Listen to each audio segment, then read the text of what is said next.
Supervisor Joel Anderson hosted a homeless forum at Grossmont College on Saturday, October 22nd, addressing the issues going on with homelessness in El Cajon. Thank you so much, Josh. I also wanted to recognize, because we have a beautiful venue we're at here today, President of Grossmont Community College, Denise Wisenhunt. Thank you.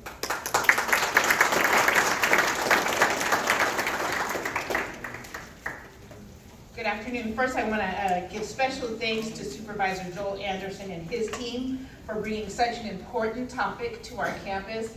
It is a complete honor for us to be able to facilitate that, so I wanted to thank you. We know that this is a critical topic in our community. We see ourselves as collaborators in this work. We, Grossmont College, serving about 14,000 students every year. Many of our students come, some whom are homeless.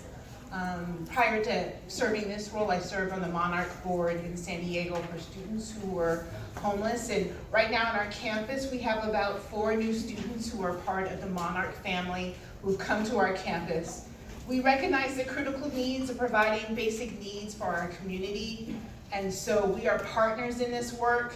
And so we want to thank you for the opportunity to facilitate or be a part of this discussion, the opportunity to share our culinary, extraordinary food that's outside the door. If you haven't had it, you got to go out there. It tastes exquisite. And also just a continued opportunity to serve and educate, get our community job ready. So thank you so very much again. Thank you.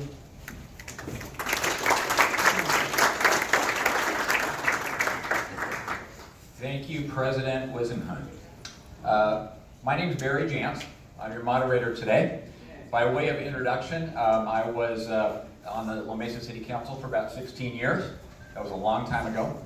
And I retired last year as the CEO of the Grossmont Healthcare District, which is your East County Public Hospital District. And since then, I've been doing some governmental affairs and community affairs consulting. So we have what purports to be a great forum and discussion today. I'm going to give you some ground rules on that. We're going to talk about how that's going to look. I've got a few housekeeping items. I will say that on the way here, I stopped and got a Starbucks. Well, it was actually a Gladly coffee, and I got a cookie. And then I got here, and I was, why did I do that? I had no idea. You know, I'm just a moderator. They keep me in the dark on, you know, the food that's going to be here and everything. I saved some room. I will do that, but. Anyway, we're going to do some introductions, and I'm going to tell you about what the next hour and a half looks like. But first I want to do some thank yous, because first we want to thank Josh Libby from Troop 362 for being here. You're going to hear a little bit more about them in a second, but we have Councilmembers Goebel and Ortiz from the City of El Cajon. I'll introduce them more fully. City Manager Graham Mitchell. And we have Police Chief Mike Moulton, so thanks all for being here. And then some other elected officials that may be here. Jill Bartow from the Cone Valley Union School District. Are you here, Jill? Haven't seen her. I'll point her out as she walks in. Robin Joy Maxson, she's the chair of the Ramona Community Planning Group. Robin, I did see you. Thanks for being here today. And we mentioned Mike as one of our public safety leaders, the police chief, but also Corporal Shane Stoner from Heart Homeless Assistance Resource Team Deputies. I think he's here someplace. There he is. These guys that look all beefed out, they're not just here for security, they're here because they are involved in homeless programs. And also Corporal Kirsty Cross, also for Heart Homeless Assistance Resource Team Deputies. There you are. Thanks for being here. Our wonderful sponsors today, HNK CPAs. I don't know what the HNK stands for. And obviously our exceptional host, we just met the college president from she's the college president at Grossmont, but our host is Grossmont Cuyamaca Community College District for using the campus here at Grossmont College. Michelle Clock, the Director of Public Information, Government, and Community Relations for Grossmont College. Michelle, I know you're here, and I know she's been working overtime trying to put this together, so thank you. And last but certainly not least, Grossmont Culinary Department for the refreshments. Yes. So how am I on the sound? Am I good? In the back? Not too loud? Okay, great. Did I miss any elected officials? Oh, Michael Vu, who's the Deputy Chief Administrative Officer for the County of San Diego. Where are you, Michael? Where are you? There you are. Thanks for being here. And I just saw Virginia Hall, who's the president of the Grossmont Healthcare District. I know that one without having to read it because she used to be my boss. Okay. So let me tell you about some goals for today, and then we'll get into introductions. How about Joel? We are going to do that. We're going to do that. So goals for today. We're looking for a positive dialogue between two local government agencies. They're all sitting here, with the result being possible solutions to collaborate further in addressing homelessness and the impacts of homelessness. That's goal number one. The second goal is so the public, so all of you, can be informed of the issues surrounding homelessness. And that includes programs that local governments have in place to assist the homeless. So that's obviously the County of San Diego and the City of El Cajon. Also, the public can be more informed of impacts resulting from homelessness in our communities and how they're being addressed, those impacts. And lastly, how concerned citizens can take action to improve programs and solutions. Okay, so those are our goals for today. They may have some other goals as they discuss and we get into the dialogue. We have limited time today, okay? An hour and a half sounds like a lot of time, but it's not really a lot of time. So let me just tell you about the agenda. So once we get going, we're going to have the City of El Cajon provide an update on efforts to address homelessness in the city. And that will be led by, I think, the city manager, but I'm sure he will ask others with him, including the council members and the police chief to weigh in a little bit. And then that'll be about 15 minutes. Then about 2:25 or so, depending on how we're rolling, we'll have County Supervisor Anderson update on efforts to address homelessness in East County from the county's perspective. Then at about 2:40, we're going to start a moderated discussion between the county and city on ideas to improve action items and resolutions. So that, as I said, that's one of the goals. We come out with some resolutions today if we can. And then we're going to be taking, because of the limited time today, we're going to be taking written questions from you.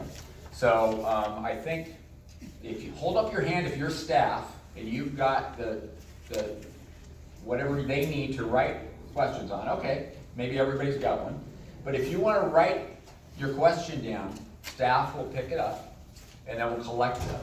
And because it's really only about a half hour for that today, we won't be having people stand up and asking questions. In fact, staff will be going through those questions to see if we have some common themes that can be addressed in that half hour by whoever wants to answer them, all right? Now, keep in mind, some of you may have come and you wanted to stand up and speak today or whatever's on your mind.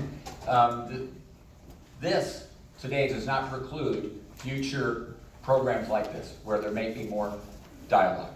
But I know that Supervisor Anderson and maybe the council members as well will be staying after 3:30 if any of you want to dialogue with them directly. So that written questions again will start at 3:30 will conclude the formal event, and if so desired, as I said, electeds to remain to speak with attendees having additional questions. The only other thing on my agenda, although it's not on yours, is that at 4:45 we got to end this thing because Padre Day starts. All right. So I'm thinking we got to wrap it up. You know, I think we got to wrap it up at 4:30, right? So we can get to wherever we're going. All right. So if you really want to stay and dialogue with them, you can. And I'm guessing they're going to do it as long as you want. But you know, maybe we should kind of agree informally and to like move on if we can. So anyway, so that's how we're proceeding. So I'm looking to the participants today. Did I miss anything that I should be explaining about how we're going to proceed today? Or are we good? All right. Good. So let's see how we're doing on time. Look at that. We're like right where we need to be. So keeping those goals in mind, I'm going to go right to the City of El Cajon. But first I'm going to do some introductions because I kind of passed on that a little bit. People were looking at me, you're not going to introduce the supervisor? What are you doing? So let's start. No particular order other than my handouts. We have Councilmember Steve Goebel, who's right almost smack dab in the middle. Councilmember Goebel was elected to the El Cajon City. I'm going to do this briefly. If they want to jump in and tell you more about themselves and use up their time, they can. But so he was elected in November 2016. He was raised in El Cajon. He's lived in the city for over 25 years. He's a graduate of Grossmont High School and Grossmont College. Okay. He earned a Bachelor of Science and Master's degree in Business Administration from San Diego State University. Obviously, Grossmont College gave him a good start, right? He did serve as Senior Vice President of the San Diego-based franchisor of Business Service Center Freight Shipping Brands, with over 650 locations across the U.S. and over 150 internationally. I think he's retired from the private sector about 1.5 years now. And among other things, he's now a substitute teacher, and that's how he's giving back to his community. So thank you for being here, Councilmember Goebel. Also, Councilmember Phil Ortiz, right here.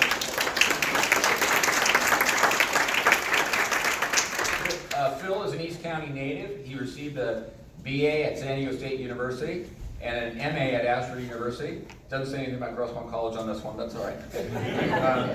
He's a small business owner who helps homeowners reduce their electric bill and be good stewards of the environment. I'm not shilling for him, that was in his bio, okay? But if you want to talk to him about that, you can.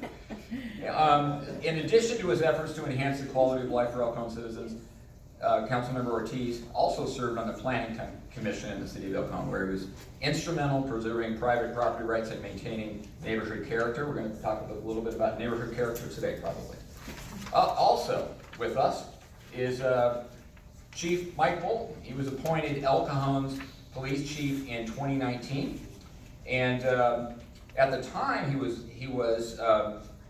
that was announced, he had served in the El Cajon Police Department for 24 years. So my math says it's about 27 years now. Is that right?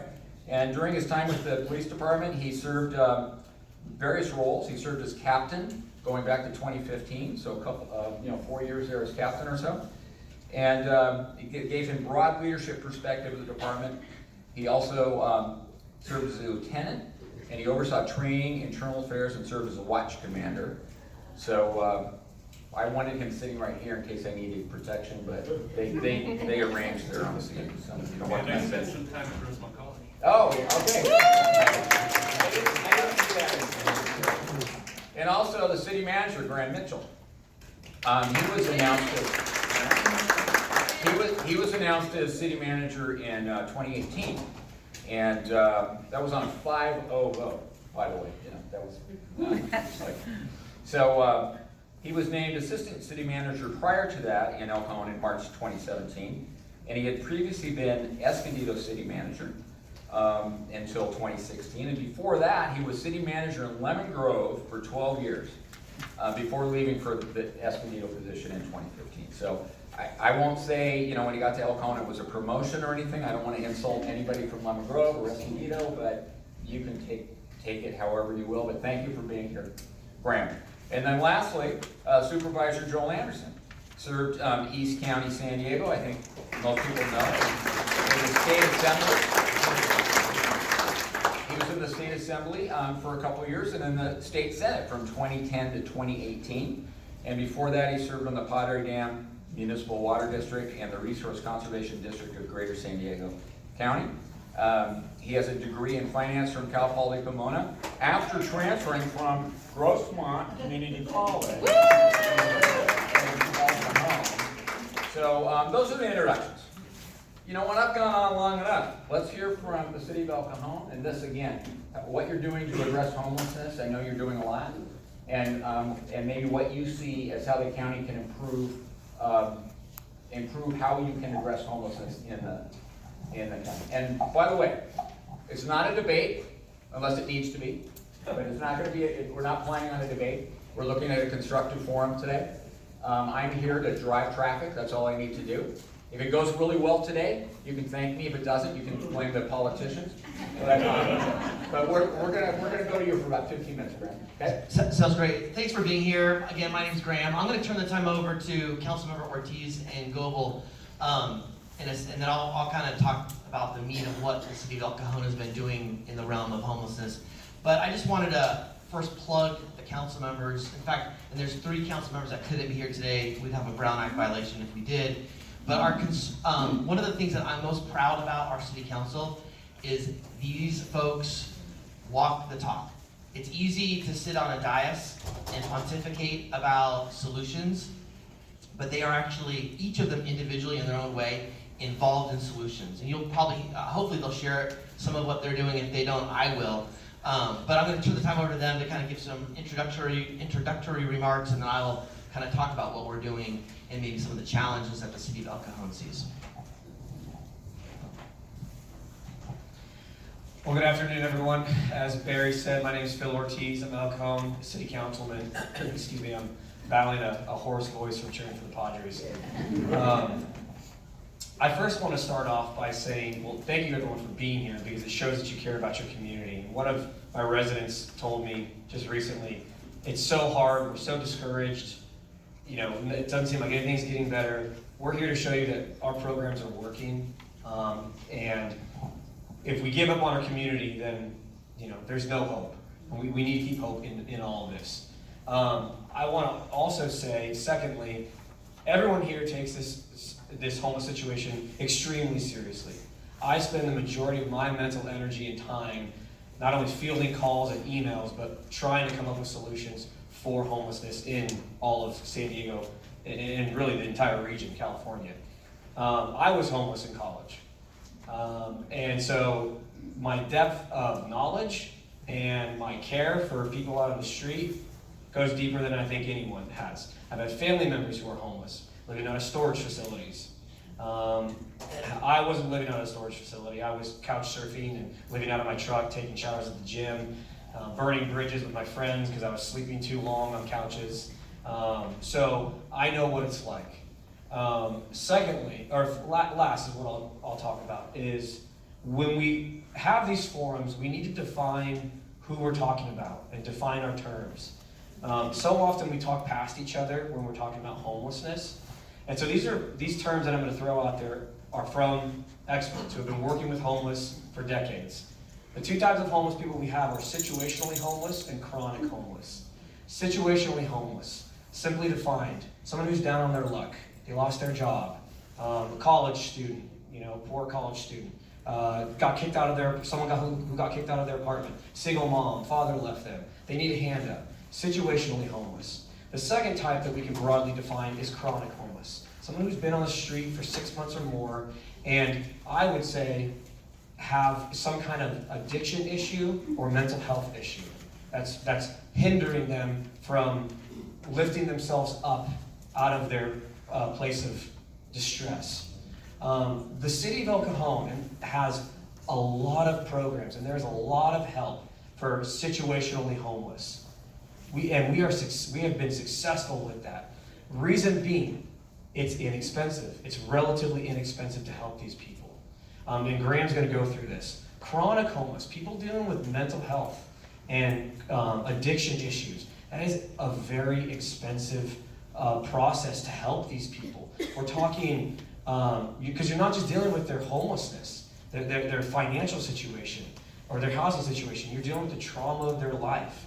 You're dealing with anxiety. You're dealing with depression. You're dealing with trauma, addiction. That requires mental health professionals. That requires sometimes medication. That requires a lot of money. So a small city like El Cajon doesn't have the budget to erect a mental health facility with 24-hour care and doctors and psychiatrists and things like that.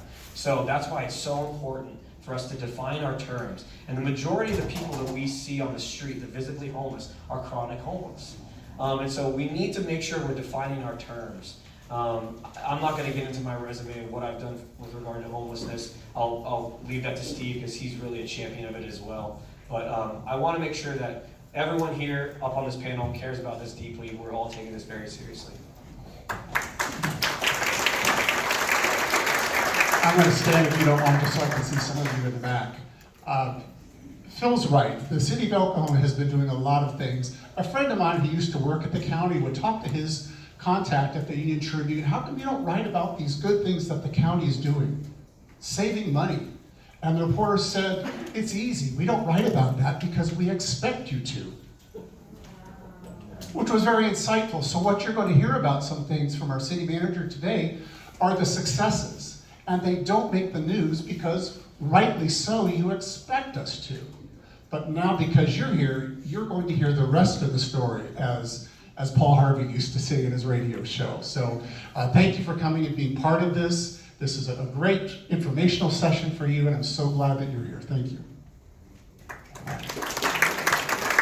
Thanks, Steve. I'm gonna stand too, that way I can see everybody. So I forgot to mention that when I was the city manager of Lemon Grove, I started realizing I needed to get in better shape. And so I took 2 classes at Grossmont College, soccer classes. It was a little weird, a 40-year-old guy taking classes with 18-year-old kids, but it was fun, it got me in shape. So really quickly, if there's 3 messages that you can take away, is that I believe the city of El Cajon is perhaps doing more than any other city in the county of San Diego when it comes to dealing with homelessness. Number 2, there is a lack of regional collaboration when it comes to homelessness. And the reality is that homeless individuals, although they go homeless typically where they most recently lived, it's one of the reasons we have so much homelessness in this area and not in, say, Coronado. You don't go homeless in Coronado, you go homeless in a place like El Cajon. They don't care where the boundary is. And so having regional collaboration is vital, and there's a lack of it, and I'll give some examples of how we're trying to combat that, but also some areas where we can get better at it. And then lastly is we as cities and the county of San Diego, if you're a government jurisdiction in the state of California and you're trying to help the homeless or combat the impacts of homelessness, you are literally fighting the battle with not one hand but both hands tied behind your back. The state laws that currently exist, county policies when it comes to prisons and who can go into county jail is pretty restrictive. And so there was a time where we used the criminal justice program or system to house homeless.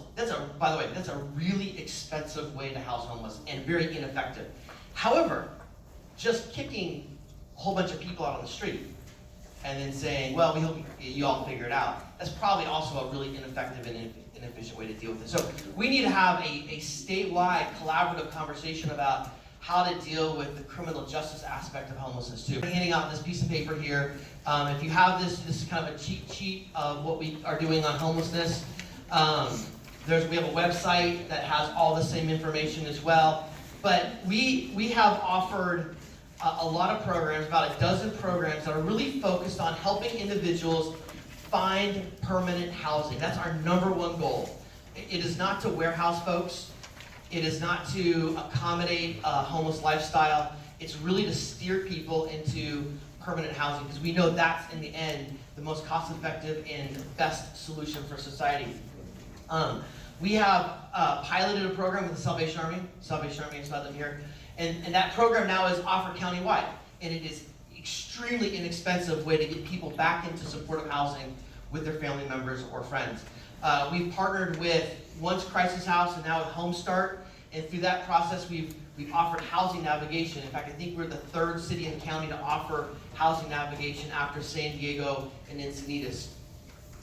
We are the first city, and now so far the only city in the county, that has changed zoning to allow for tiny cabins or emergency cabins to house homeless. And so it's a zoning tool that we did. Mr. Goebel was out for how many weekends? At least 3 months with a hammer in the hot sun this summer, building these homes. And are we accepting people yet? First week of November, we'll be accepting folks. So we're hoping that we've been trying to look at what we can do, not only to help us with our homeless issue, but also to import, or I should say export, to other cities throughout the region. I think these are some great examples. Over the last 2.5 years, we have spent almost $3 million on homeless solutions. We have found permanent housing, not warehousing, but permanent housing for 737 individuals.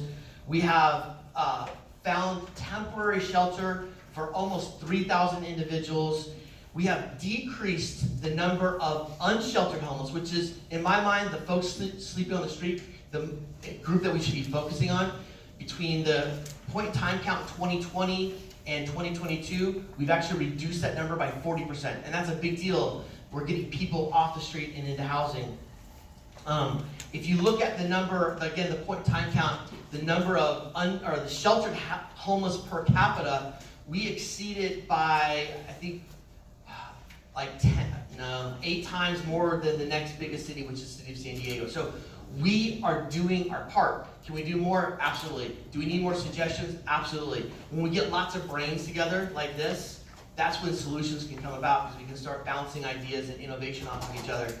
But I'm really proud of the work that we have done when it comes to finding permanent solutions for those that are on the streets of El Cajon. Let me talk about some collaboration. The city manager, Lemon Grove, and I were at a city manager conference a few years ago, and we heard an example of 10 cities in North Orange County coming together and developing a memorandum of understanding where they would say, we're going to build 2 shelters amongst the 10 cities, and we're going to figure out how to fund those with all 10 cities. We're going to have this agreement that will help facilitate that. So that's Lydia Romero and I. We went back to our colleagues in La Mesa and Santee. We got them on board. We started drafting it. We brought the county into the conversation. They're part of this memorandum of understanding. So we have this document that says we are committed to collaborate. And so now we just need a project to collaborate with. The city of El Cajon recently applied for a grant to hopefully buy property. We have it picked out. We can't buy it, so we know we get the money, so that property may fall out of an agreement, but we're trying to secure that property, and if we can get that, we'll be the first shelter in East County that can be funded by all the parties of this MOU, which is a really cool step in the right direction. Now let me talk about where we're not doing well when it comes to collaboration. The Regional Task Force on Homelessness recently came out with this plan that they want all 18 cities to adopt. This is a plan that cities are to implement. I learned about this by a press release or seeing it on the news. So I reached out to all the other 17 city managers in the county and said, maybe I just missed an email, did I miss a meeting, was I not invited? No one had heard about this. And that's the kind of collaboration we need. We gotta talk more with each other. Yeah. We're, like Mr. Ortiz said, we're talking past each other all the time. And it's insane that there's only 18 cities in this county, in the county of San Diego. We should be talking together more than we are, but we're not. We're talking at each other and not with each other. And I think we need to start coming together and doing that. City of El Cajon, we can influence our own sphere, and so that's what we're doing with our own East County cities, but we're hoping that, hopefully the county can take a role. We hope that the regional task force can repent of their sins and have a better dialogue with the cities that they are supposed to serve, yes. And we'll be part of that solution. Now let me just talk about a couple things where we struggle. If you look at a chart of homelessness across the United States per state, you'll notice that every large state, their homeless populations have either decreased or have plateaued over the last 6, 7, 8 years. Except for one state. Guess what state? California. California, exactly right. And it's interesting that you can see these spikes in homelessness as Proposition 47, which pushed people out onto the streets, as Prop 57 was passed by the voters, which decriminalized a lot of felonies, and as counties, because of COVID, stopped intaking people that were breaking the law. It's interesting that these spikes all correlate with those points in time. And so we as a city, we get calls all day long. Why can't the police chief get a backbone and go get rid of these people? I don't know what that means, to get rid of these people. There's no way to get rid of these people. It would be improper, unethical, and illegal to put them on a bus and ship them to Yuma. Although that is the #1 request that we get. We can't do that. And so until some of those laws change, and those laws will only change as we talk as a community, we're gonna be, like I said, working with both hands tied behind our back. And so we need some help legislatively at the state level and at the county level, so we can start booking people that repeatedly break the law that we can do nothing about. So with that, that's where we're at as a city. We'll be here to talk about more about what we're doing, and we'd love to hear your questions.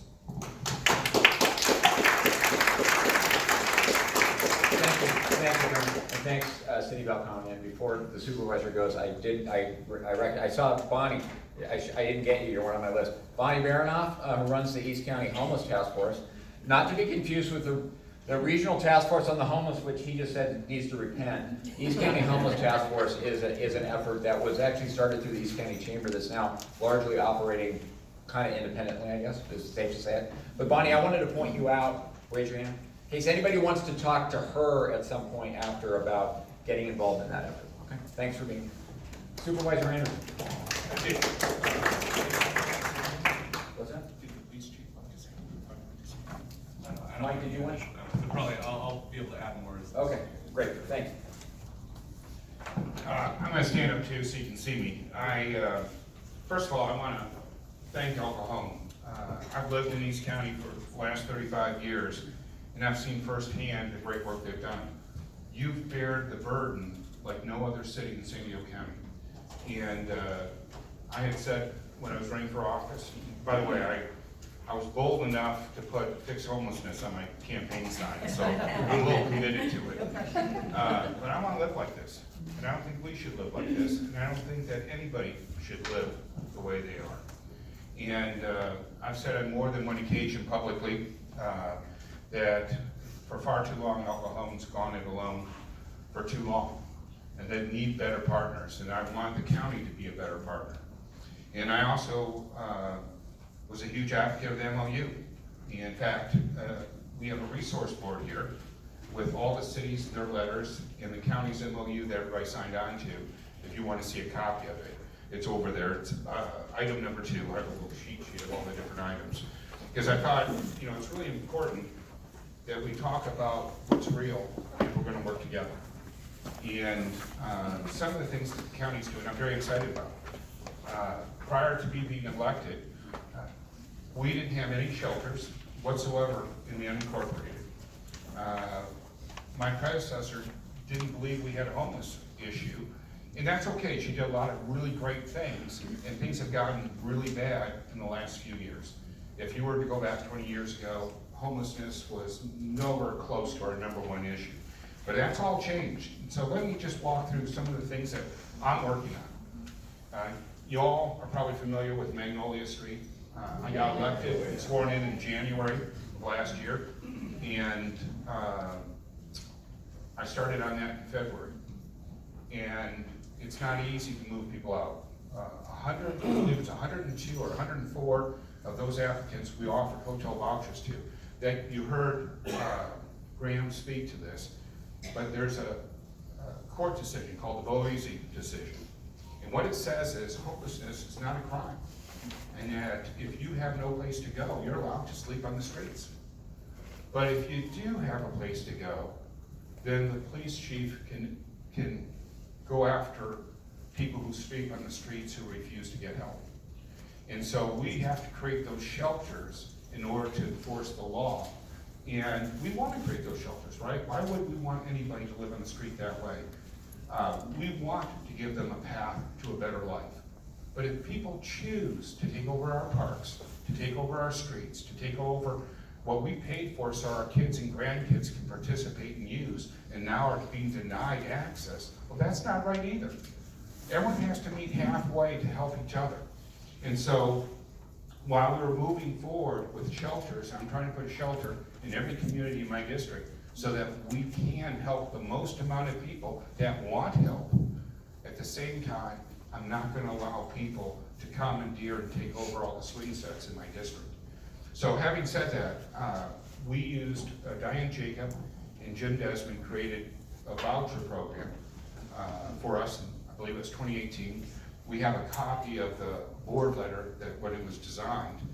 And the idea was to, while we're trying to build shelters, we would give them temporary housing that would allow us to enforce the law, but allow them wraparound services with a caseworker to find permanent housing. Now, you all should have had a pamphlet. It's a fact sheet on that voucher program, and I think it's important. It answers a lot of questions. But essentially, a year ago, we had 111 people in that program. Today, we have 121. And by the way, the number changes every day, right? We're offering vouchers. Some people leave, some people go, stay. And so that number's a little bit fluid. But we've been pretty stable, right around that number this whole time.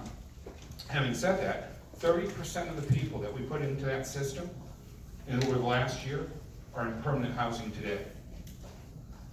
20% were kicked out of the program because they violated the rules.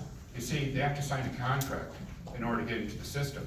They have to attempt to become permanently not homeless. So one of the things, we're not doing Q&A, but I'm gonna be here all night. I'll stay and talk to everybody, and later there'll be Q&A. So, but the bottom line though is, without that tool, we have no ability to move people out of Magnolia. Now it took almost 9 months of moving those people out, having outreach every day, and 102 of those folks went into the voucher system. So I think it's important to know that. The second thing is the voucher system does not allow drug use, does not allow illegal activities. They have to stay within the rules of the hotel. If the hotel says, hey, we don't want you here, they get kicked out. We can't force anybody to do anything. We can only offer them opportunity. It's the same with the hotels. No hotel is forced into the system. We pay $145 a night, and if you want to rent to us, you may rent to us, but you don't have to. It's entirely up to you. But that's a very, very strong tool as we attempt and continue to build shelters. I had a community coffee about 4 months ago in Lakeside to talk about this, and gosh, it was 4 hours of people being educated on the issue. They didn't understand. We know at the point in time, I was in the state legislature, I served you there, I was never home available to do the point in time count. This last year I was able to. It was the first time we did it in 2 years. And I was knocking on tents at 3 in the morning, asking people how they got to be homeless and how, what services do they need. I wanted to see firsthand so I could best serve them. And Councilman Ortiz said it best. There's a wide variety. It's not one stop for these folks. I ran into a couple. They had been homeless for a couple of weeks. They came out here for a job. They got out here and there was no job. And they'd spent all their money hoping that they would get the job, hovering for the job. And they said, we just want to get home. Well, the county has programs and so does the city. If somebody wants to go home, and there's somebody in another city who says they will give them a place to stay, that's the key. We're not just shipping people out, but we're returning loved ones home to their original home. We have a lot of runaway kids that come out here, and they get out here and they realize, oh my gosh, maybe my parents weren't so bad. And we contact those parents, and I know in the city of El Cajon, I think, Steve, I heard you speak about this a year ago, of how successful that program is. So that's a great niche, and we were able to get those, within a week we were able to ship those people home. But the next guy was there, he had been there for over 19 years. All his friends lived in that encampment. He was not going to leave. We had to move him with all his friends because that's his community. And when we set up these shelters, we're setting them up with security so that people can sleep at night knowing that they're not going to be robbed.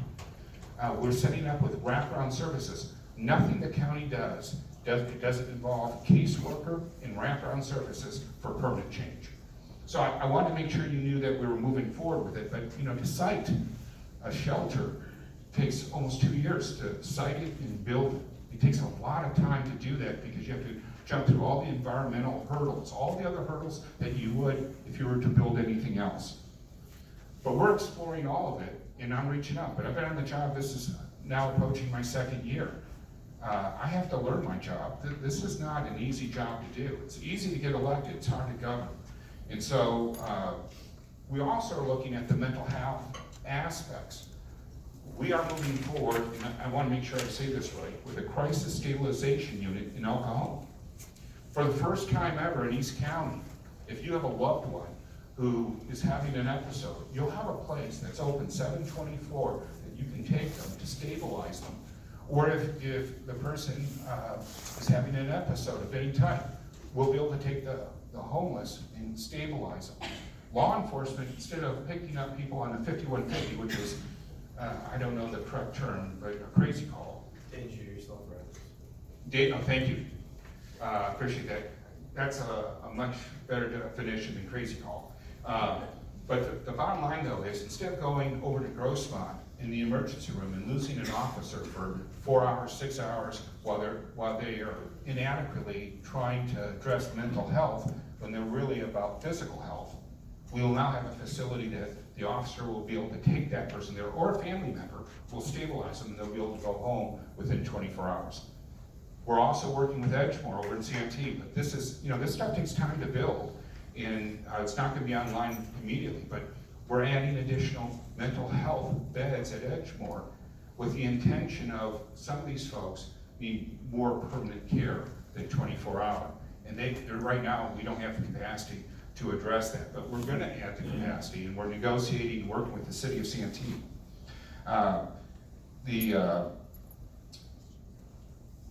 One of the things that we did is we recognized that there are a lot of people who have jobs and are working and have kids and they live in their car.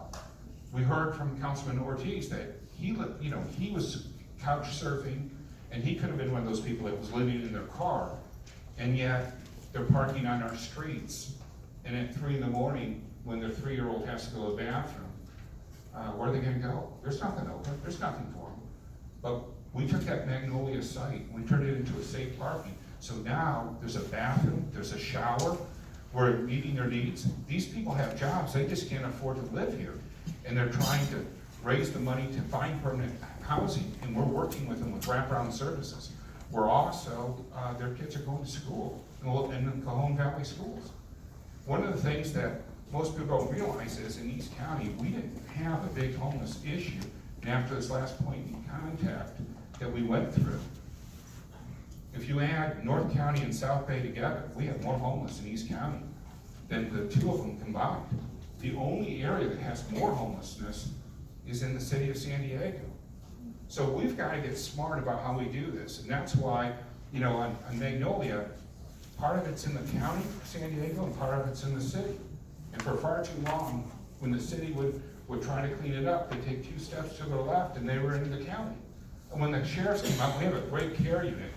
They go out and do outreach all the time, and they don't get the credit that they deserve. Thank you for your hard work in the county with the care unit.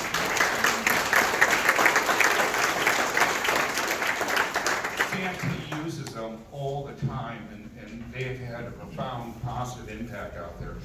But when we send our care unit to take 2 steps into the city to avoid it, that MOU allows us to work together. Hopefully, then the sheriffs and the police chief are all working together to not push them down the street, but get them off the street. Because they shouldn't have to live like that, but every one of those businesses, they provide jobs that create the wealth that allow people to feed their families. It's not fair to them either. So there has to be a balance, but the only way we're gonna get to that balance is by working together. That's why I called the meeting today, because I don't want to negotiate through press conferences. I want to do things that have affecting change for the better. I'm going to get termed out, and I'm still going to live in this community, and I'm not going to live like this, and you shouldn't either. Thank you.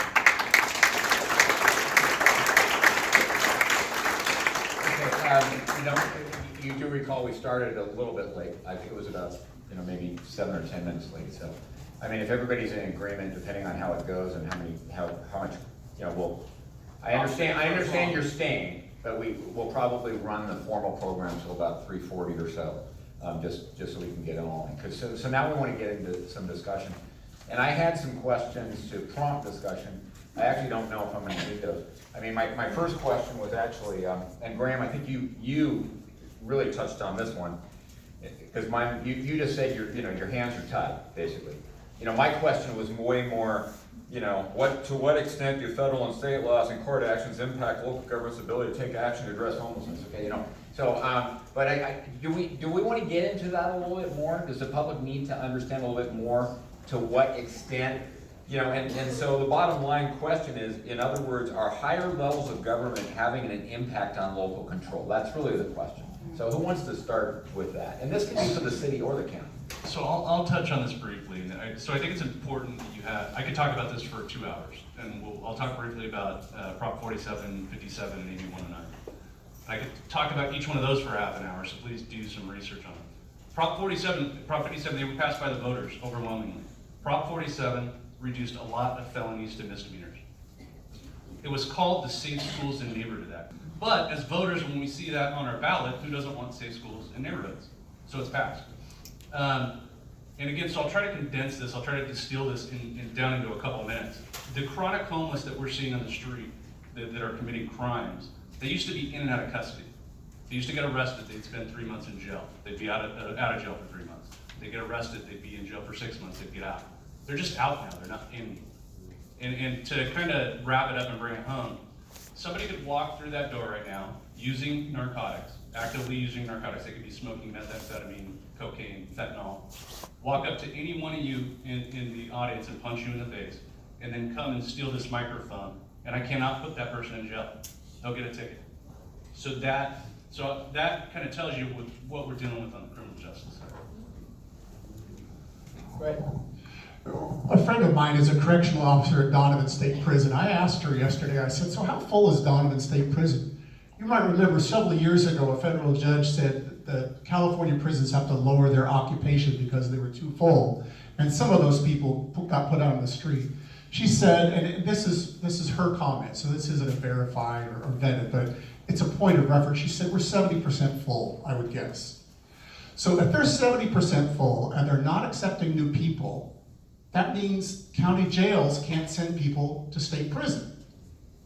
And during COVID, county jails had to reduce their population, according to the sheriff, from 5,600 to 3,400.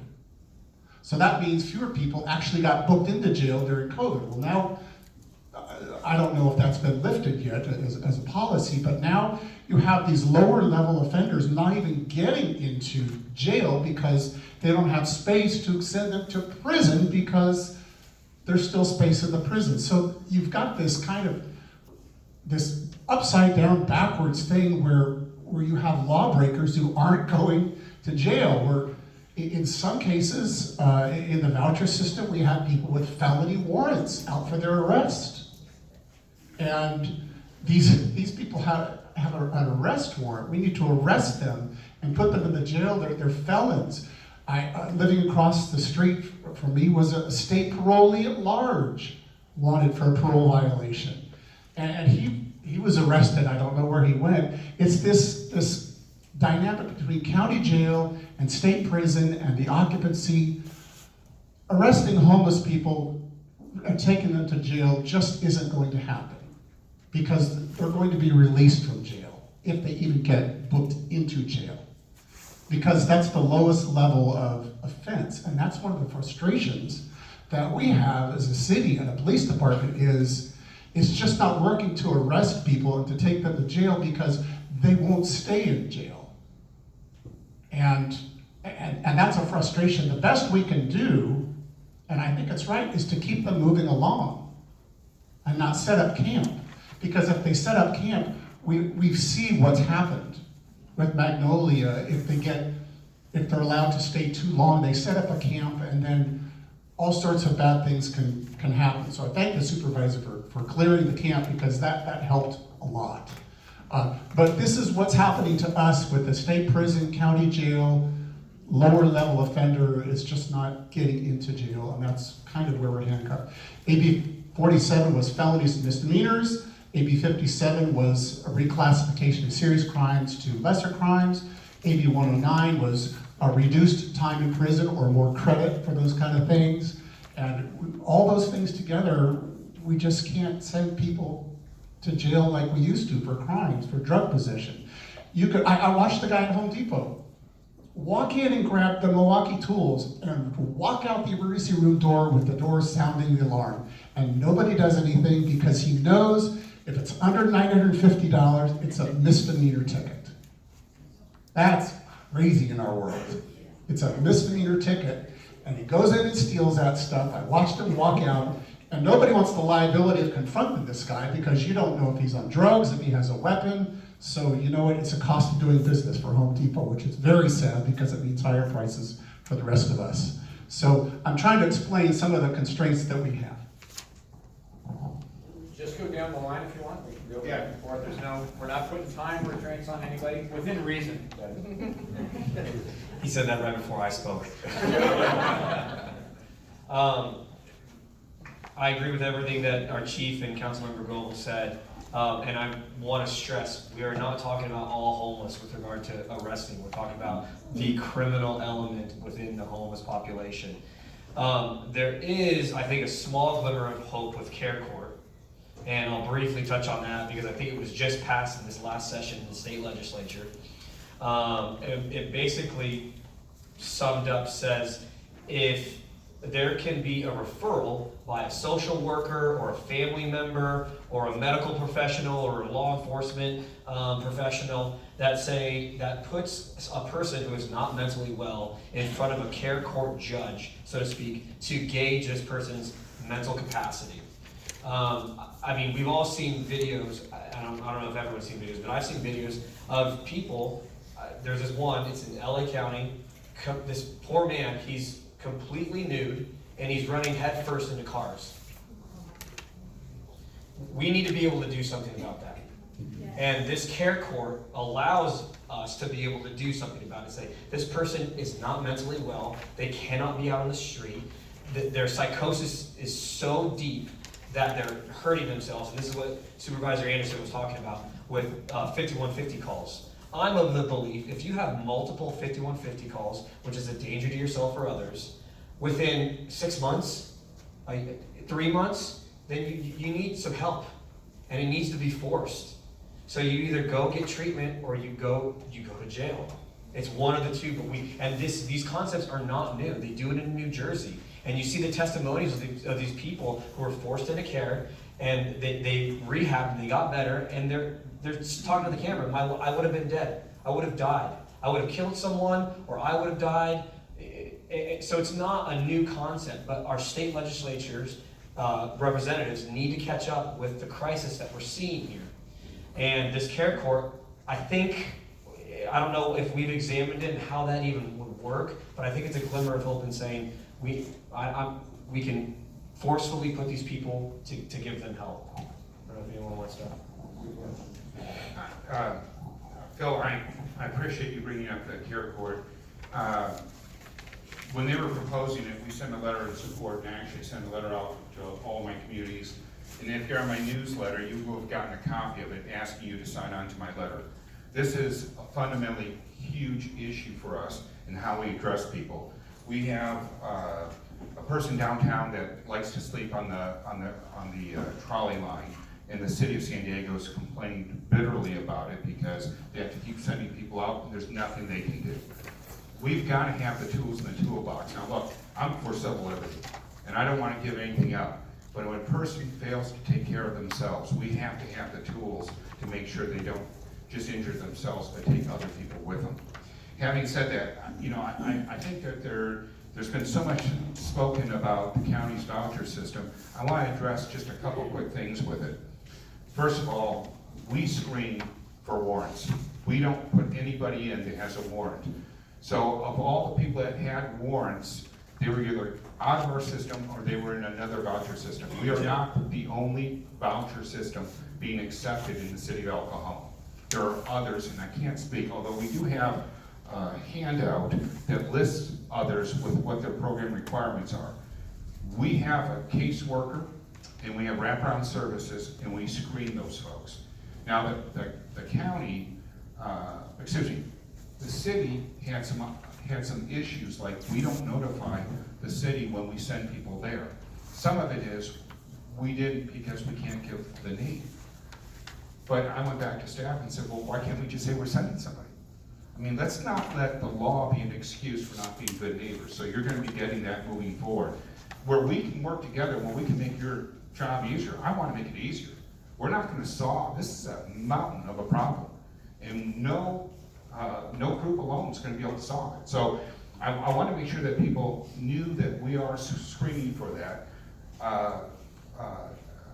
Having said that it is so difficult, one, with environmental law to set up shelters, two, with the crazy criminal laws that they're doing. And look, when they pass that, they have the best intentions. Unfortunately, they can't anticipate the ripple effect of what they do. We didn't want to be filling our jails with people that steal a loaf of bread. And now we have people, you can see on YouTube, going through Walmart with a calculator, making sure they're just under 950. And they have their kids grabbing all this stuff and they're calculating it and they know that nothing will be enforced. But you can't put that as an excuse not to do our jobs. We have to overcome these issues, not succumb to them. Yeah, I get it's hard. In the Boise decision, we have to have a place to send somebody in order to enforce the law. Okay, let's create those places and let's keep doing our job, because you shouldn't live like this, nor should they. Now, I will tell you, I was over at Magnolia, and Under Sheriff Kelly Martinez has just been a gem to work with. She's really educated me, and I don't have a police chief that is good as our police chief here in El Cajon. However, the Under Sheriff, Phil, because our sheriff stepped down, so she was filling in for him. And I said, all these businesses have videos, and they have videos of people having crazy sex in the middle of Magnolia, and crimes, people being robbed. And I said, can you use that to prosecute? She said, no, the law says I have to witness it personally. So what end? Now, I'm just gonna ask you, if you were out there, just rogue, doing something sexual, do you think that you'd end up on a pedophile list? Yes. Of course you would. Of course you would. There shouldn't be two standards of justice. There should be one standard of justice for all of us. Yes. And so what we have to do is, they're giving us a path. The path is uphill, but it's still a path. And I think having a meeting like this where we can work together and we are being transparent and telling you what we're doing so you can measure whether we're effective or not is crucial to our success. That two-justice system goes all the way up to Washington. Amen. Sure. Does anybody else want to address the global question of hands being tied by feds and state? I mean, I think you got the message. When I go on Next Door Neighborhood, I'll sigh when I go on Next Door Neighborhood. But I mean, the folks on Next Door Neighborhood are just, they think, all of these problems can just be addressed and no one's even trying to do anything. But unfortunately, I think the folks that show up to an event like this today are probably, not the type. You may be commenting on Next Door Neighborhood, but we're trying to inform people. You need to be ambassadors in your community when it comes to misperceptions about what we can and can't do, and I think that's an important part of this discussion. So, before we move into, and it looks like, are there more questions coming from the audience? Because I saw like 3 at this point. Because I'm trying to gauge how much time we'll need. But I want to make sure we do have enough time for it. May I just add one thing? No, you can't. Go ahead. So, I paid for this money. So, I think it's important to know, when I became supervisor, we reach out to all the mayors in my district and all the city managers, and we have meetings as important stuff that's coming before the Board of Supes, because it impacts all of you. And we've had great participation with the cities working with me, but we got to work as a team in East County. Nobody cares more about East County than us. So, but I wanted to make sure you knew that we were communicating. Yay. All right. Well, we hope today is the beginning of more communications too. So, Steve, go ahead. I do want to make sure we start getting into ideas people have to better collaborate between the county and the city, because that's part of our goal too, right? I do have ideas. Good. That'd be great. I think you would ask us to come up with ideas. I'll tell you one idea that I'm hearing is, I think it would be great if the county and the city manager from each of the 18 cities were a committee to talk about homelessness. I don't know if it exists today. I hear about the Regional Task Force for Homelessness. I attended it. I'm aware that there's service agencies and helpers and things. But we're talking about the city managers from each city plus representatives of the county. I think that would be helpful. I think that should be discussed as an option. Hearing the screening going on in the motels, I think that is great. Another ask I would have as part of that program is, we don't know what happens where they go when they fall out of the program. And I've talked to some motel owners. Where do these people go when they fall out of the program? We know that the contract requires the contractor to record the place, date, and time where this person got picked up.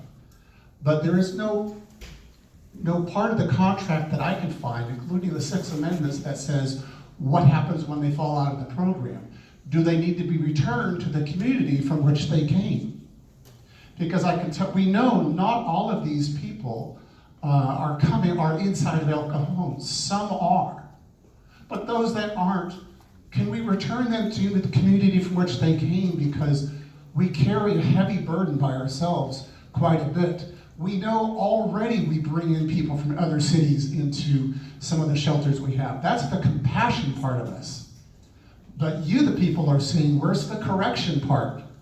For those that choose not to go in the shelter and they fall out of this program, are they staying on the streets of El Cajon? Where are they going? So one of my asks is, can we make sure that once you come into that program, if you fall out of the program, you must be returned to the community from which you came?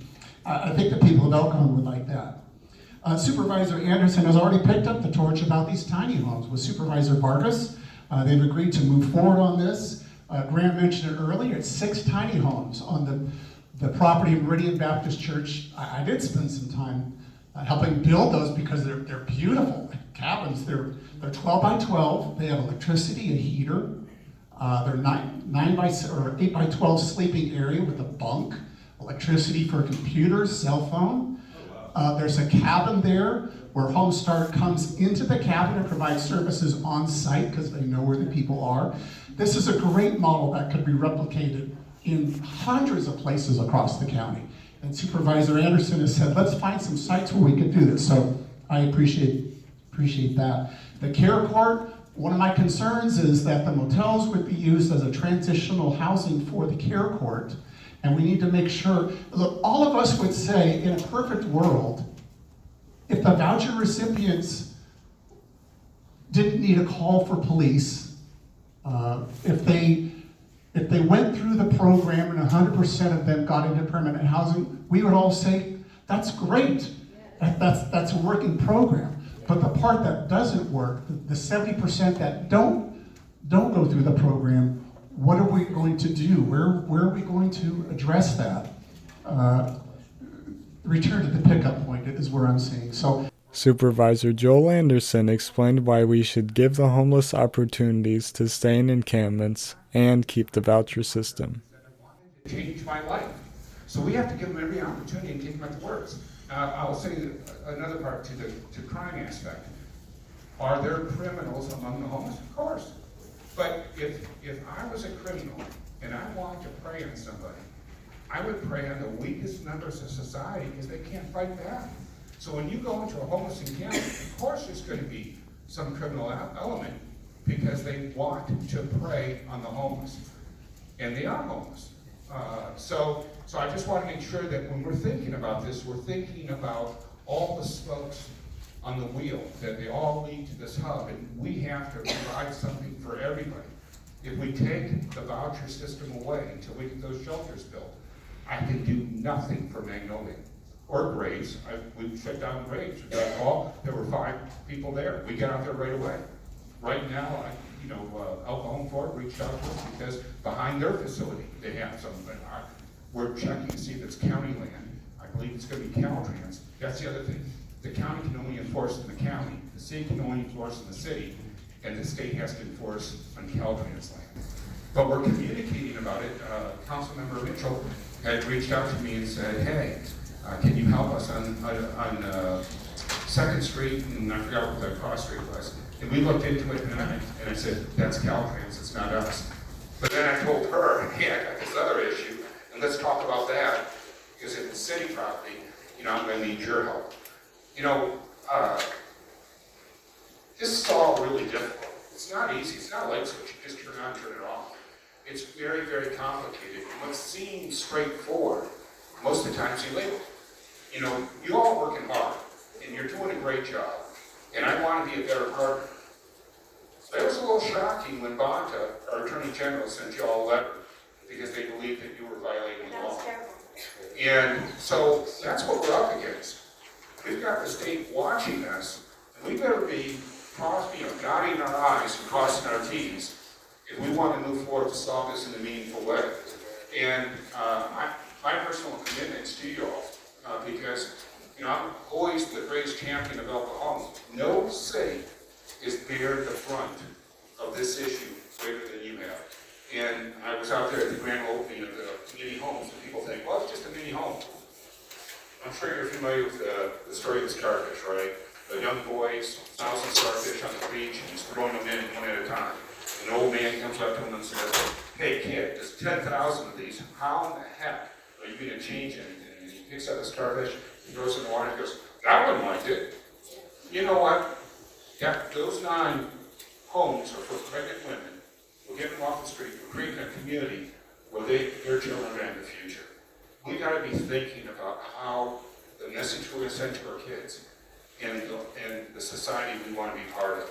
And at the same token, we have every right to expect the homeless to work with us, not against us. Thank you. Yeah, Graham, and then we want to try. You know, you may want to respond, but at the same time, we want to make sure we're focused on how we can work together, right? So if ideas haven't come up, we're going to do that. Oh, I do have an idea. How come? I'll do it really fast. Do it really Just fast. for the record, Do it really fast. There's 4 opinions in mine, so I'll get you a little extra time at the end. So one of the things that I had suggested, and I'd like to see to look at it, is we have special districts for beautifying areas and business areas.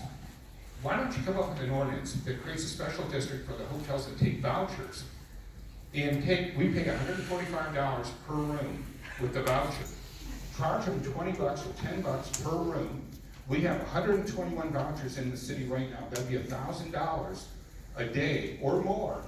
That would pay for an officer to be on call for the 14 calls you had last month according to your press release.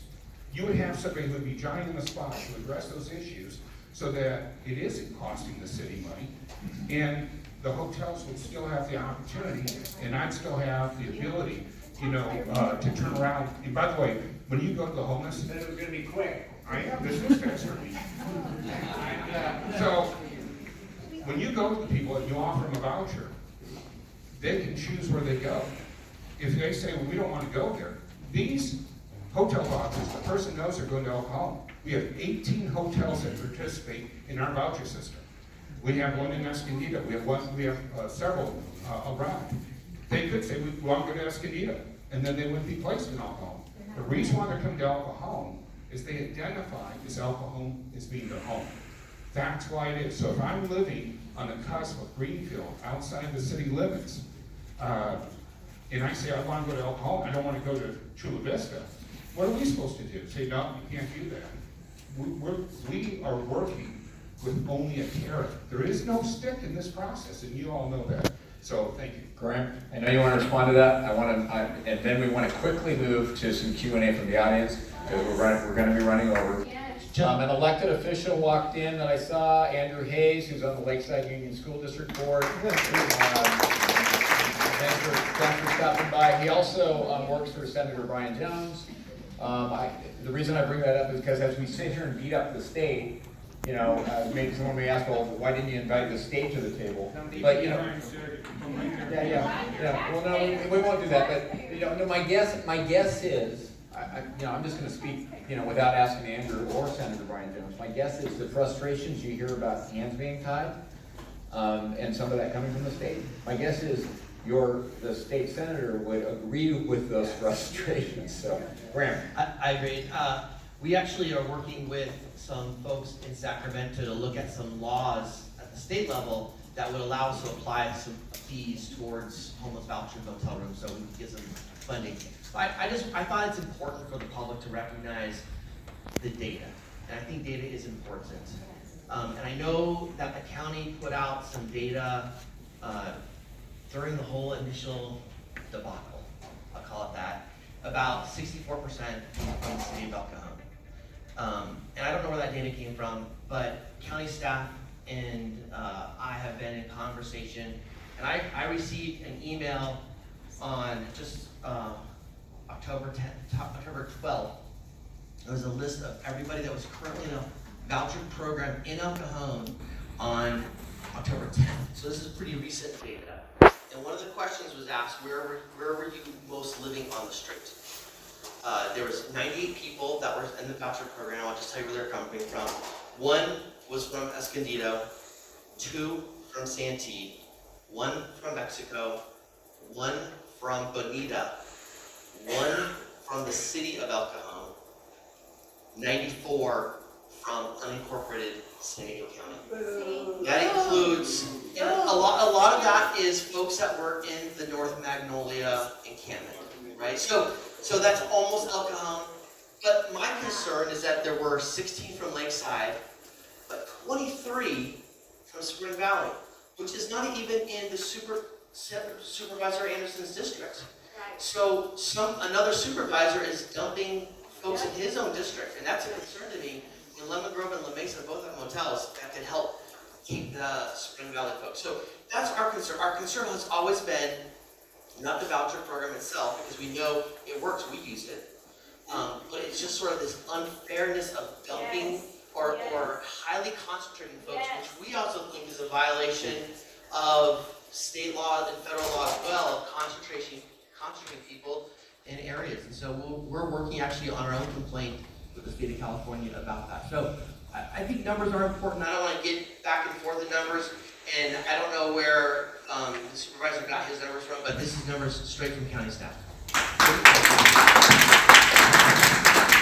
So, based on some of the conversation I heard today, I got an idea. An idea of maybe working better together is moving forward when you're going back and forth with that data. Let's pin down which voucher program it is. That was county data. That was county Aquis. Okay.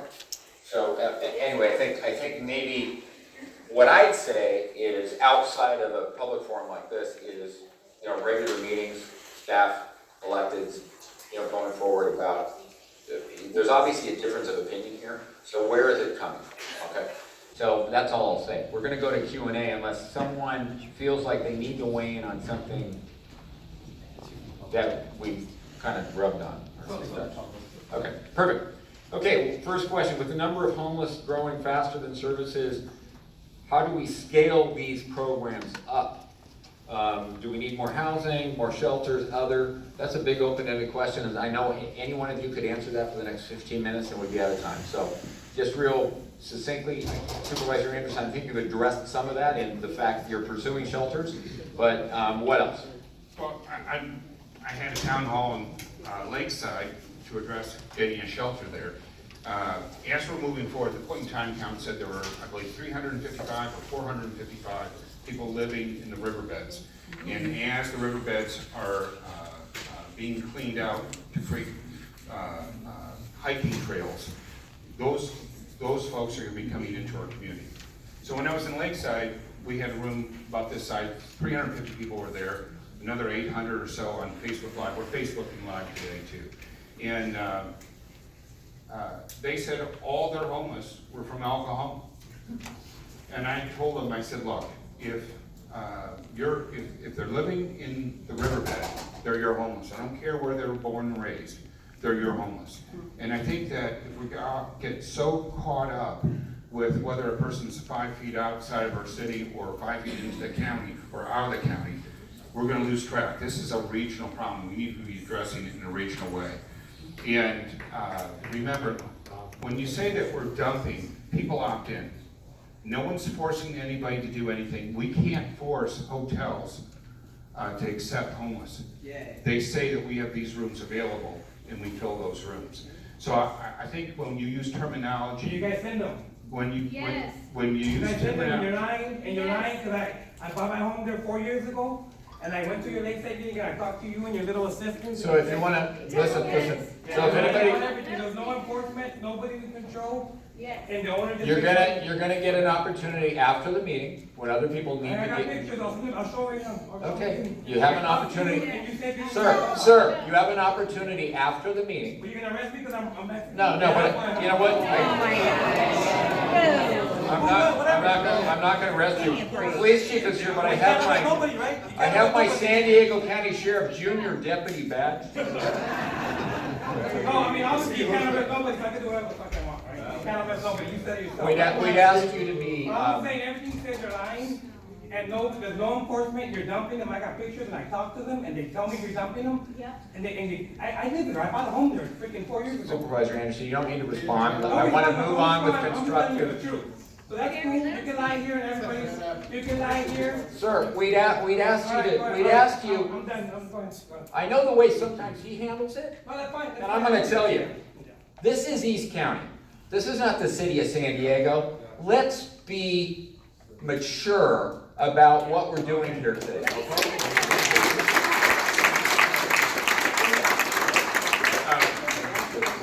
So we're gonna get you a card. We have homeless task force members here. You can talk to them directly. Could somebody bring a card over to the homeless task force? Okay. Let's not forget the question. Supervisor, you answered the question. Can we go to other people? As soon as I sit down. All right. How do we scale these programs up? You know, Now, go ahead. I'm going to come back to El Cajon offers a variety of programs, from a way back home with the Salvation Army to the 6 tiny homes to the ECTLC project. We've got all sorts of sampling things.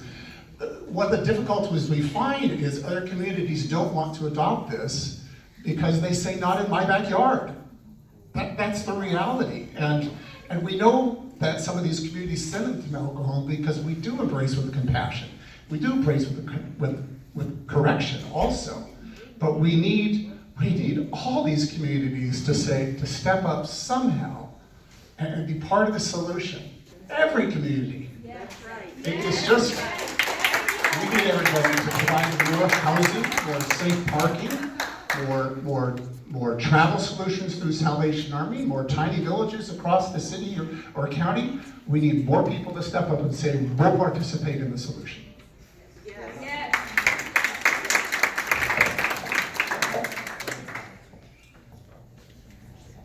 Yeah, scaling is difficult because it involves money. And government money doesn't move fast, it moves slow. I mean, that's just the reality of government. It's just so slow. Not to your brain. So, what's that? Not to your brain.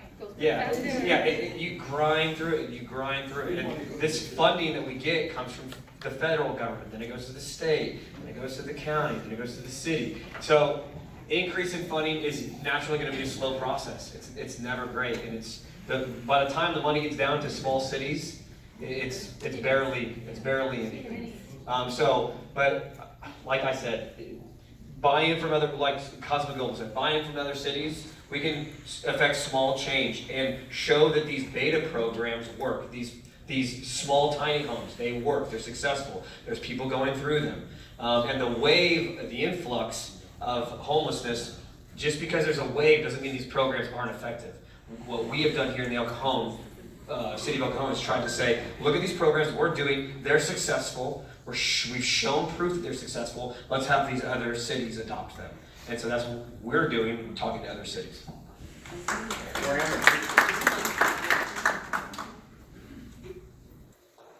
It's one of the reasons we applied for the grant from the county to build a shelter that can accommodate between 50 and 100 individuals. For our East County shelter, we won't be an El Cajon shelter. So if we get those funding, hopefully it's enough. Then we can, that's a real step, right? But we need, as Councilmember Goebel said, we need every city to do exactly that same thing, and not just one city. Councilmember Steve Goebel talked about wanting to help the homeless from the voucher system who behave, but to not tolerate those who commit crimes. 5 weeks ago, about whether the city could effectively control the number of vouchers as a percentage of the number of rooms in a motel or hotel, and I think the state has kind of preempted that discussion too. So I don't know if you want to address it. I just kind of did. So it's another way hands are being tied, right? I'm more concerned about community safety than I am about the percentage of vouchers in the motels. Yeah. If they're all behaving themselves, let's help them out. But if there's crime happening as a result in those motels, and there is, and we were called to, we didn't patrol the hallways, we were called to the properties from property operators, and we had 2 3-day operations resulting in over 40 arrests. I'm okay if you're behaving yourself. Come from a voucher from the city of San Diego. Come from the city of La Mesa. We're ready to help. So here's a really good question. Does this achieve one of our goals today? We wanted to inform the public. We also wanted to inform the public about what they can do to help. And the reason this question is important is because I believe Supervisor Anderson, based on what he's hearing, ideas, based on questions from the public, may continue dialogue with the public. He may want to carry some things back to the Board of Supervisors. These two council members and the city manager may want to carry some ideas back to the city council. So the question is, what can I do to help? Well, I know some of it, any ideas they have, but it's also anything you're taking back to your colleagues. You may want the public to kind of weigh in on and advocate for it. That's part of it. But answer the question. Don't let me answer the question for you. What can the public do? Bonnie, stand up. Get the microphone. Let's go, Bonnie. I introduced Bonnie Baranoff before East County Homeless Task. So Bonnie currently is our representative. She runs the East County Homeless Task Force, and her goal is to come up with ideas and to collaborate with the cities. We rely on her to collaborate. So if you have ideas, talk to Bonnie. She desperately wants people to volunteer and help on the organization. So get in touch with her. She'll stick around and she'll take information. Educate and advocate. You have to educate yourself. You have to advocate for solutions. It's that easy. Yay, Bonnie.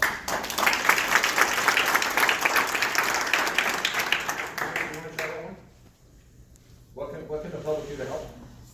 Anybody? Where's the line to the next question?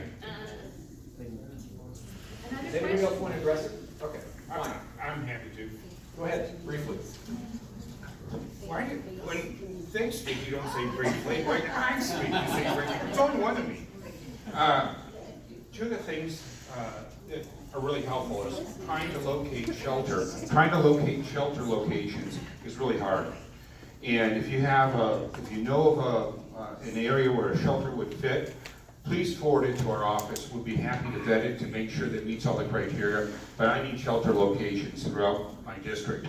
The second thing is, we have people already doing this, but we can have more. When you see a homeless encampment starting, let me know right away. On Graves, we had, I think, 3 or 5 encampment, and within a week, the county was on it, and we were able to shut it down before it got full-fledged. And then the last thing is, I want to thank the city for applying for the county grant. As part of the MOU, and as part of my philosophy of not allowing cities to go it alone, we put $10 million together, allowing cities to apply for the $10 million to increase shelter beds. And I have no idea what your plan is, because the county won't tell me until they select the winners. But I just want to thank you for submitting. No other city in my district applied for that grant. And I think it's important to know the people that are working really hard to provide solutions. So thank you.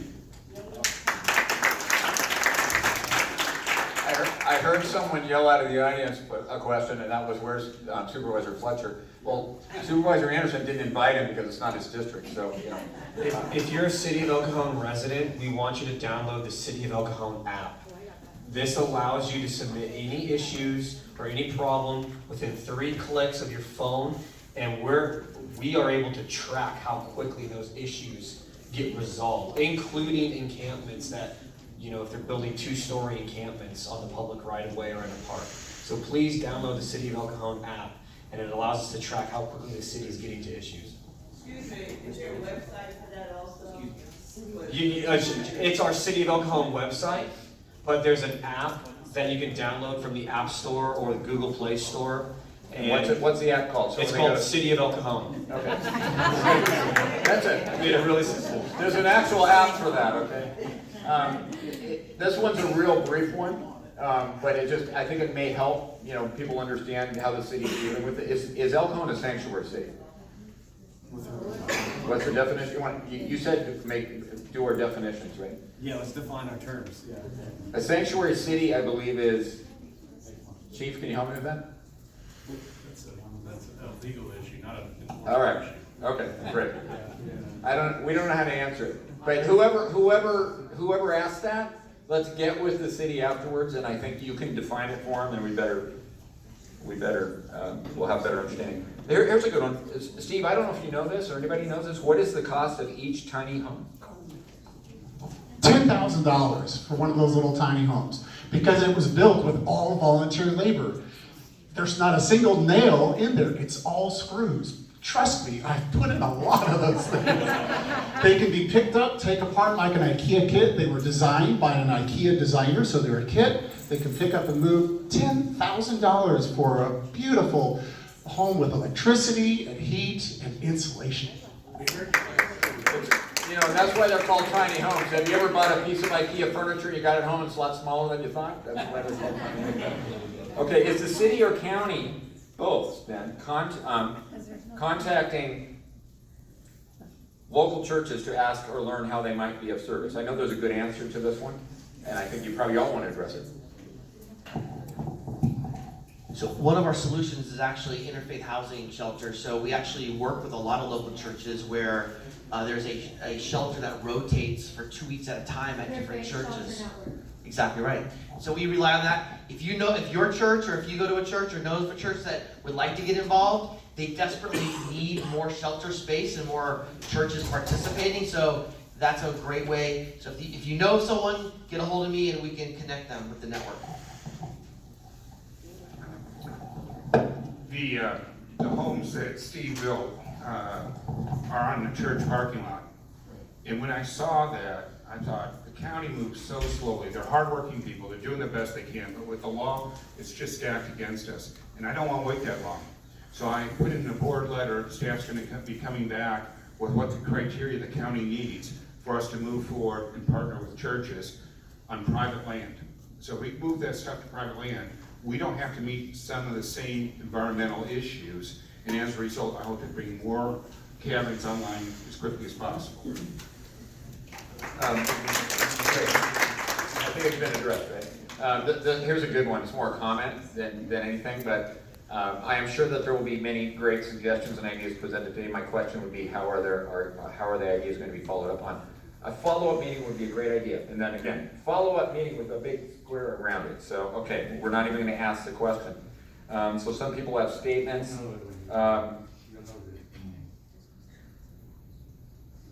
So many questions, I don't know how we're going to get, how we would possibly get them to them all, and we're at about 3:40 now. So I'm going to ask you, again, lots of addresses on the back, you'll get a response. Yes.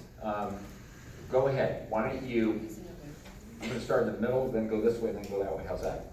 About just a kind of closing comment, anything you want to say you learned today, any other closing comments you want to make, and then we're going to wrap it up, and folks will stay to talk to the public if they so choose. Okay? I'm okay. Keep going till say 4 o'clock. I think are there more questions that can be answered? Oh, there's a lot of questions. Everybody good? I would rather have questions than hear me pontificate with closing comments. Yes. Yeah, I think you want to hear questions and answers more than us. Is there a way that these questions and answers could be posted on the Cajon website? Yeah. So that then we know that everybody's has been answered, because we're gonna be coming short with time, we know one question will take a while to answer. Is that feasible? If the supervisor's office can share with us, we will post it on our website. Yes. If you want an answer, you need to come back up and make sure your email address and name's on it. On there. But what we're saying, there's so many good Some people didn't do questions, it. we're not gonna Yeah, have the time. absolutely. Yeah. That's why we had to put it on there, because I didn't That's want no anybody to leave without an answer. Easy one. Where would the crisis stabilization unit be located? At the county assessor's office in El Cajon. We're converting that right now. We were hoping to have it online now, but I think it's going to be another 6 months. But it's going to make a world of difference. In North County, we have one running, and it's a huge, huge success. And by the way, when he says it's the former county assessor's office, not the current one, but that's what? Magnolia and Douglas, across from the chamber, across from the East County Chamber office. Okay, this is more a general question about what about people concerned with homelessness talking to the people on the street? I kind of think that's been addressed. I mean, you talked about the number of services every day at Magnolia. Does the city have any kind of program where you're going out on the street and talking to people on the street? Graham, you want to take that? So just so people understand. Yeah, certainly. We go out, not only our law enforcement team, we have folks in our law enforcement team specifically that does that. And they're not there to enforce the law, they're there to offer services. And we go with our partners and offer services. We actually meet, I think it's every Friday, we have a place where people can come. We can fast track DMV IDs. So if you don't have an ID, by the way, it's hard to survive in America without an ID. So we'll fast track IDs and help people get on their way. So we have a lot of contact. Our police officers that do this, they know. I went on a ride along with them, talking to folks that were living in the channel. They knew every minute detail about these people's lives. They knew how they were feeling 3 days ago. They know these folks. I know the Heart team has the exact same situation. They know these people, and we know that if we have continual contact, at some point someone's gonna say, I wanna get off the street today, and that's when we can take that opportunity. Mary, I'd like to. The city gets 210,000 calls a year to the police dispatch for service. They're able to respond to 70,000 of those. 70,000 of 210,000. Of the 70,000, 7,000 are related to homelessness. 1 in 10 calls they respond to is related somehow to homelessness. They know the people on the streets of El Cajon, continually offer them help. Those that want it, take it. Those that don't, I think that might be some of the issue. There are a lot of nonprofits with volunteers too, in addition. A few years ago, before I was elected, I volunteered at ECTLC, East County Transitional Living Center. They would have teams that would drive out in the morning and ask people if they would like help, if they need shelter, and then drive them to the shelter. So I know there's a lot of teams out there doing it because I was one of the volunteers. Yeah, and I saw Ivan Angelar here. Is Ivan still here? There he is, stand up. Ivan is the rock star. Yeah, he's with ECTLC, and I'm not parsing words here when I say this is a model for the entire country. The program that they are running here in El Cajon. I think we can do all the space in the world. So thank you, Ivan. By the way, sometimes when I moderate events, I tell people, they can text me questions. So my phone just went out, and I thought, oh, someone in the audience has my number. And I pull it up, and I'm thinking it's going to be something serious. And it says, "Can you please stop and grab chocolate sauce for ice cream, also whipped cream?" So goes well with Padres, right? Okay. Is the county willing to provide zoning variances for using emergency sleeping cabins as a housing solution? Done. Well, this is county, but I'm going to have you both ask. How's it? Yeah, both answer. Well, we're doing it. We're doing it right now. Supervisor Vargas and I wrote a letter. The way the county works is you write a letter and then we all vote on it. And we wrote a letter on that. The other thing I neglected to mention is the fastest rising number of homelessness is seniors.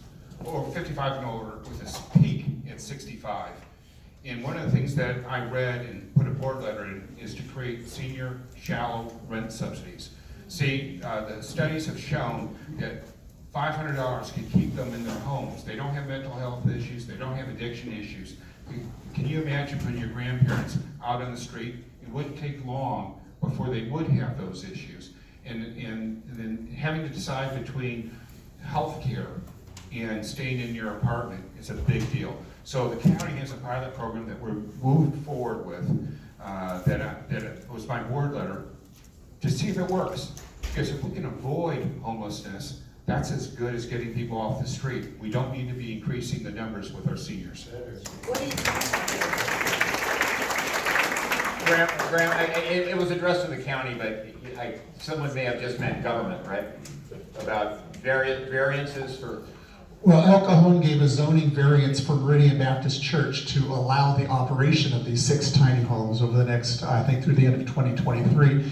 But the staff is so brilliant that at the same time they approved that site, they pre-approved 12 other sites in the city to allow this. So they're ready to go if they want to step up. Great. And that also, sorry? That also answers the question about where the tiny homes are. You just answered at Meridian Baptist Church. So partnership with churches. Is there a website, or maybe it's the app, for trash pickup near homeless area or hot spots? This is specifically Chase Avenue ramp, towards 8 West Highway, but we don't have to be that specific. Yeah, The app will work. You can always call the city of El Cajon, but like I said before, we really want to track that data so we can show where these hotspots are and do what we need to do on the back end to track it.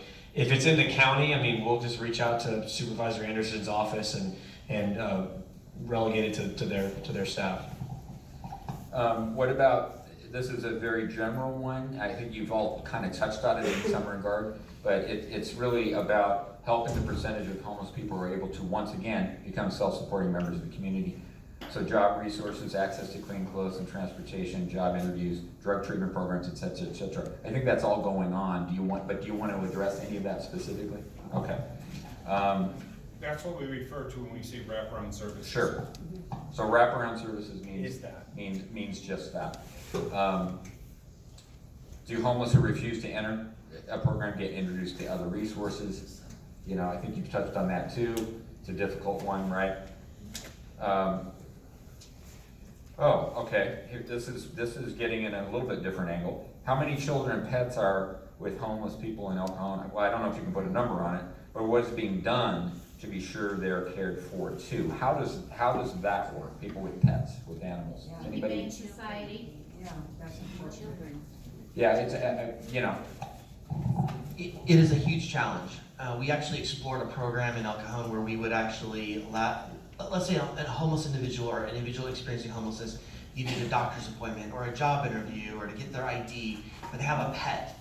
And the thing that was keeping them from doing that was being separated from their pet. We actually explored a way that we could have them sort of drop the pet off at our animal shelter for sort of dog care service for up to 2 weeks so they could get the help. The challenge is that the state of California has a law that says local governments cannot take a pet unless they're relinquished. So no individual is going to relinquish their animal to a government. And so that is a challenge that we have had. I think this is a great area for nonprofit space. This is a wonderful idea. If you had a nonprofit idea to take pets in temporarily for homeless individuals. The Humane Society does have a program like that. Okay, so in case you didn't hear that. The Humane Society has a program for that? Okay, fantastic. With regards to children, voucher programs, obviously you can be on a voucher with children. And then ECTOC, we just approved their, so what was happening is we had these entire rooms, individual rooms, and that was all that was there at ECTLC. What we did at the City of El Cajon is fast track dormitories for homeless individuals to be able to be housed. So then therefore those rooms can be made for families. And we're at capacity, right, Ivan, for the familial rooms? I'm sorry, at the last count, we had 170 kids on our campus. And those dorms made room for the families to be in. So 37 families. For 37 families. Did everybody hear that? Okay, good.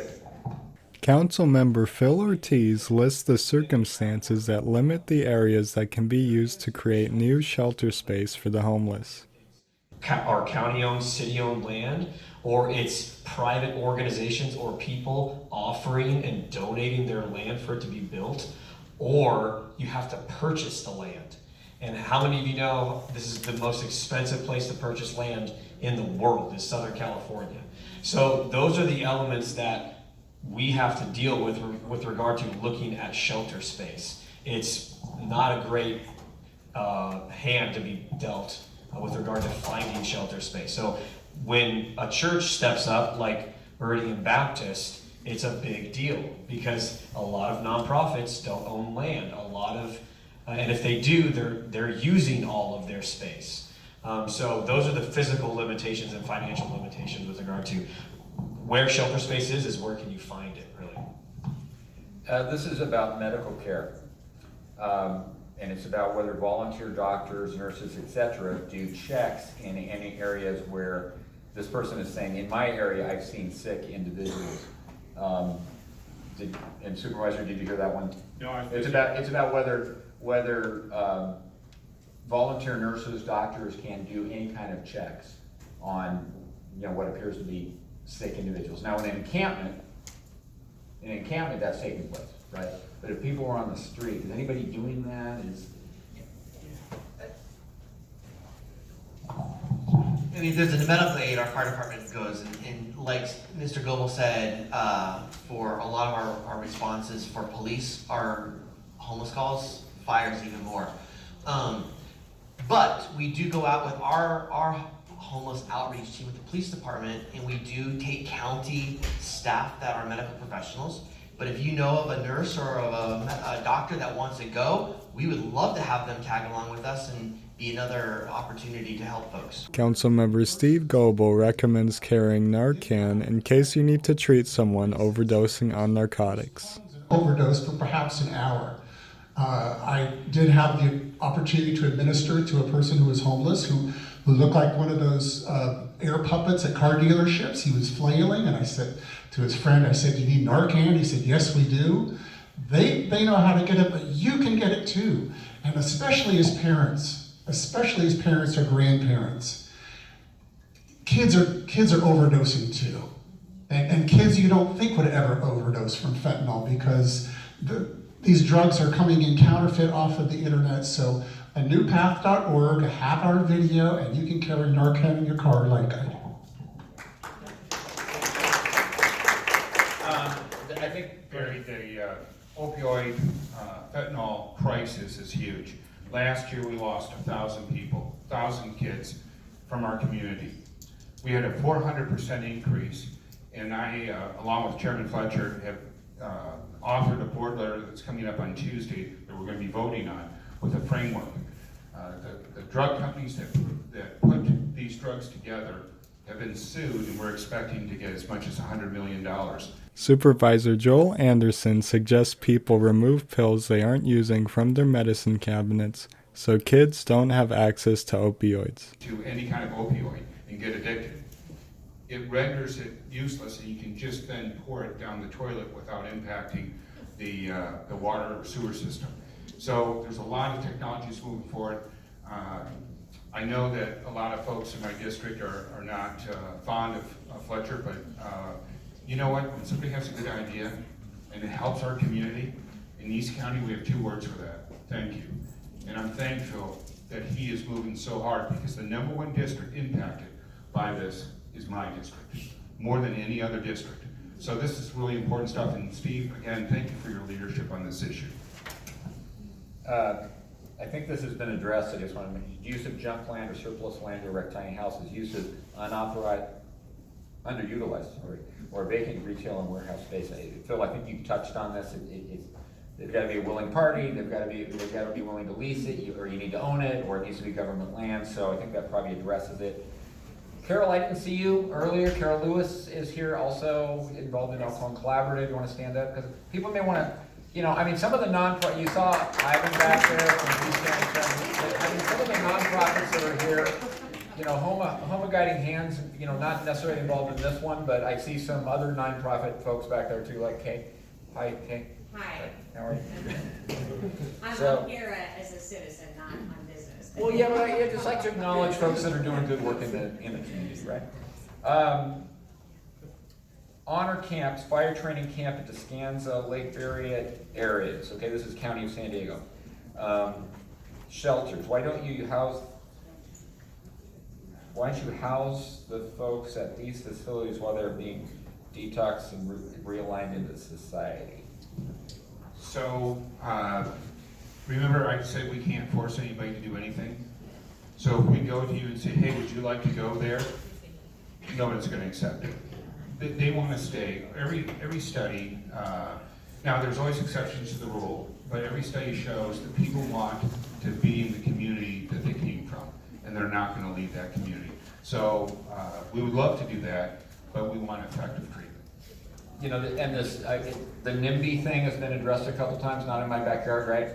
One city in El Cajon recently discussed, it wasn't the city of El Cajon, but recently just discussed the potential of doing something like out at Camp Lockett in the Campo area, about taking homeless people and putting them there while they're getting realigned, as this person put it. You know, it was funny, the only folks that showed up at the city council meeting to oppose it were the folks that lived in Campo. So, so you're also dealing with that the mentality of, well, take care of it in your own community, don't take care of it in ours. Like, that is often one of the things. So can I address that one really briefly? Absolutely.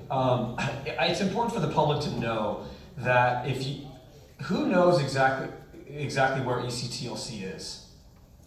Does it look like a homeless encampment around them? East County Transition. No, it does not. It does not. If these organizations are running the program well, you do not know there are formerly homeless people living there. If they're not allowing drugs, if they're not allowing alcohol, if there are people that are saying, you know what, I'm done living this life. I want to learn financial management. I want to learn personal responsibility. I want to get off of drugs. I want to get my kids back. I mean, I know what it's like. These organizations do a great job. And so if you know these organizations, San Diego Rescue Mission, there's another organization. You drive past their facility, you wouldn't know that there's formerly homeless people there. They're just regular people. So that's something that we need to understand as neighbors, that there's great organizations out here that run really good programs, that are very good neighbors to existing communities. And so if you judge it based off of their performance, not off of our own ideas in our head of what it's going to look like. Great, thanks, Jeff. There's a lot of very specific questions here where the staff has already tagged them with a sticky about follow-up. Again, if you submitted a question and you haven't heard it asked today, but you would like an answer to it and you did not put your name on the back, come up here. I'll help you go through them and find yours so we can do that. Okay, let's wrap it up now. And again, this doesn't preclude one-on-one discussion after this. Anybody want to just briefly say anything to close it out? I'll be up here. Come on up, talk to me. I'll be here as long as you'd like to talk to me. Thank you for coming. This is more important to me than it bothering you, so we'll all stay as long as you need to have us stay. At least